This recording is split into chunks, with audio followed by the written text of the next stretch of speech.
नाज़रीन करام, आप देख रहे हैं सालार डिजिटल उर्दू पर आज का न्यूज़ बुलेटिन, जहां हम आपके लिए मुल्क और दुनिया की अहम और मुस्तनद खबरें पेश करेंगे।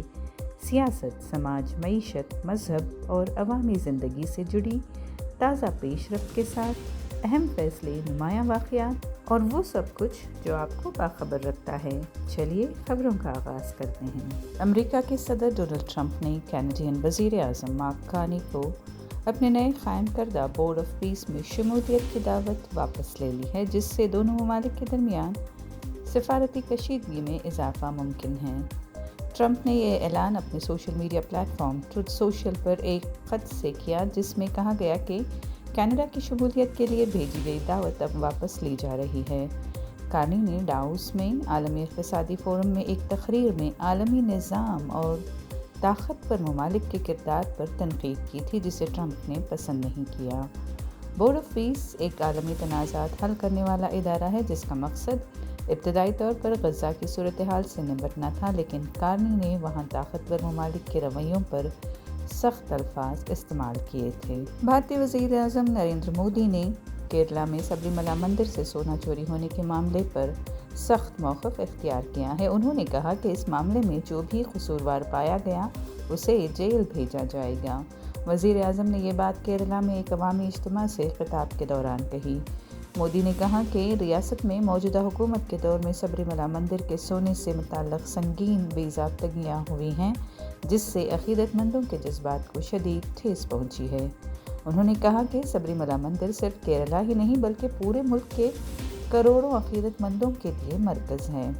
वज़ीर आज़म ने यकीन दहानी कराई कि अगर बीजेपी को इक़्तिदार मिला तो सोना चोरी मामले की मुकम्मल जांच कराई जाएगी और ज़िम्मेदार अफराद को क़ानून के मुताबिक सख्त सज़ा दी जाएगी। उनका कहना था कि मंदिर के तक़द्दुस और अवाम के एतमाद का तहफ़्फ़ुज़ हुकूमत की अव्वलीन ज़िम्मेदारी है। कर्नाटक हाई कोर्ट ने रियासत में बाइक टैक्सी सर्विसेज पर आयद पाबंदी ख़त्म कर दी है, जिससे ऊबर, ओला और रैपिडो जैसी एग्रीगेटर कंपनीज़ को बड़ी राहत मिली है। ये फैसला चीफ जस्टिस विभू बाकरू और जस्टिस CM जोशी पर मुश्तमिल डिवीज़न बेंच ने सुनाया। अदालत ने अप्रैल 2025 में सिंगल जज के इस हुक्म को मनसूख कर दिया, जिसके तहत बाइक टैक्सी सर्विसेज पर मुकम्मल पाबंदी लगाई गई थी। हाई कोर्ट ने वाज़ेह किया कि मोटर व्हीकल्स एक्ट 1988 के तहत मोटरसाइकिलें भी ट्रांसपोर्ट गाड़ियों के ज़ुमरे में आती हैं और रियासती हुकूमत सिर्फ गाड़ी की नौइयत की बुनियाद पर परमिट देने से इनकार नहीं कर सकती। अदालत ने कर्नाटक हुकूमत को हिदायत दी कि बाइक टैक्सी ऑपरेटर्स की जानिब से दी जाने वाली परमिट दरख्वास्तों पर क़ानून के मुताबिक गौर किया जाए, ताहम हुकूमत रेगुलेशन के लिए मुनासिब शराइत आयद कर सकती है। ये फ़ैसला बेंगलुरु समेत रियासत भर के ड्राइवर्स और मुसाफिरों के लिए बड़ी राहत समझा जा रहा है। सुप्रीम कोर्ट ऑफ इंडिया ने जुमेरात को information pilot action committee IPAC के अहदेदार जितेंद्र मेहता की दायर प्राइवेसी दरख्वास्त को मुस्तरद करते हुए इन्फोर्समेंट डायरेक्टोरेट को उनके फ़ोन तक रसाई की इजाज़त दे दी है। ED ने 8 जनवरी को IPAC के दिल्ली दफ्तर की तलाशी के दौरान मेहता का मोबाइल फ़ोन जब्त किया था, जिसमें मौजूद डिजिटल डेटा को अपनी मनी लॉन्ड्रिंग तहक़ीक़ में इस्तेमाल करने के लिए अदालत से इजाज़त मांगी थी। मेहता ने अदालत से ये दरख्वास्त की थी कि ED को उनके फ़ोन के डेटा तक रसाई न देने का हुक्म दिया जाए, क्योंकि उससे उनके प्राइवेसी के हक़ और ज़ाती मालूमात पर असर पड़ेगा। सुप्रीम कोर्ट ने उनके वकील के दलाइल को कबूल नहीं किया और कहा कि प्राइवेसी की बुनियाद पर आरिज़ी तहफ़्फ़ुज़ नहीं लिया जाएगा। अदालत ने मेहता को जुमे को ED हेडक्वार्टर्स में पेश होने का हुक्म भी दिया है। कर्नाटक के वज़ीर आला सिद्धरामैया ने जुमे के रोज़ बेंगलुरु में मशहूर ओल्ड ओरिजिनल विनायका मैलारी होटल की नई शाख का इफ्तिताह किया। मैलारी होटल अपने मखसूस और रिवायती मैलारी डोसे के लिए पूरे कर्नाटक में जाना जाता है। ये होटल असल में 1938 में मैसूर में क़ायम किया गया था और अब कई दहाइयों बाद इसकी बेंगलुरु शाख खोली गई है। इफ्तिताह के मौके पर वज़ीर आला सिद्धरामैया ने खुद होटल में बैठकर मक्खन से भरपूर मैलारी डोसा और काशी हलवा चखा। उन्होंने कहा कि अब बेंगलुरु के लोगों को मैसूर जाकर असल मैलारी डोसा खाने की ज़रूरत नहीं रहेगी, क्योंकि वही जायका अब यहाँ भी दस्तयाब है। तकरीब में सियासी रहनुमा, मुअज़्ज़ज़ मेहमान और अवाम की बड़ी तादाद ने शिरकत की। होटल इंतज़ामिया का कहना है कि वो मियार और रिवायती जायके को बरकरार रखेंगे।